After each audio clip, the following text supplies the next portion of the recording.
ఇప్పుడు మీకు ఇష్టమైన జెమినీ టీవీ సీరియల్స్ ని టీవీలో టెలికాస్ట్ అయిన వెంటనే సన్ నెక్స్ట్ లో మాత్రమే చూడండి. సంభవి సంభవి ఏమైందండి? ఎందుకలా పరిగెత్తుకుంటూ వస్తున్నారు? కుక్క ఏమైనా తరుముకుంటూ వస్తుందా? అది కాదే, మీ అన్నయ్యని మళ్ళీ ఆఫీస్కి వెళ్ళమని చెప్తూ మీ అమ్మ ఒప్పిస్తోంది. ఏంటి, అన్నయ్య మళ్ళీ ఆఫీస్కి వెళ్తున్నాడా? మా అమ్మ మంచి పనే చేసింది. అక్షయ్ శ్రావణిని బయటికి గెంటేసిన బాధలో ఉన్నాడు కదా, ఆ బాధతో అక్షయ్ డిప్రెషన్లోకి వెళ్ళిపోతాడేమో అని అత్తయ్య ఈ నిర్ణయం తీసుకున్నట్టుంది.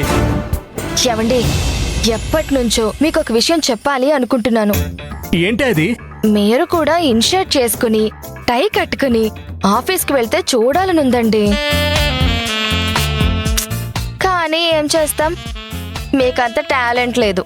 ఓసే పిచ్చిదానా, ఆఫీస్కెళ్ళి ఫైల్స్ ముందేసుకొని పని చేయడం నాకిష్టం లేదే. నీ మొగుడు స్మార్ట్ వర్కర్, నా కెపాసిటీ ఏంటన్నది నీకింకా తెలియలేదే. చూస్తూ ఉండు, తొందరలోనే అక్షయ్ కంటే ఎక్కువ సంపాదిస్తాను. ఎలా సంపాదిస్తారు? ఇప్పుడు నేను చెప్పడం ఎందుకు, తొందరలోనే నువ్వే చూస్తావు కదా. నాకు కొంచెం పనుంది, వెళ్ళొస్తా. ఏంటో.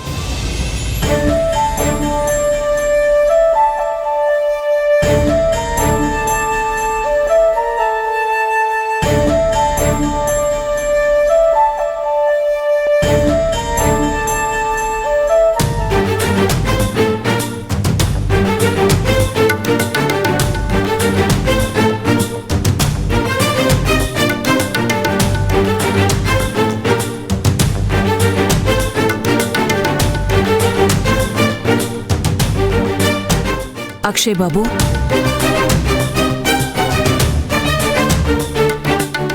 మీరు మళ్ళీ ఆఫీస్కి వెళ్తున్నారంట కదా? అవును అన్నపూర్ణమ్మ గారు, ఇంట్లోనే ఉంటే మనశ్శాంతిగా ఉండదని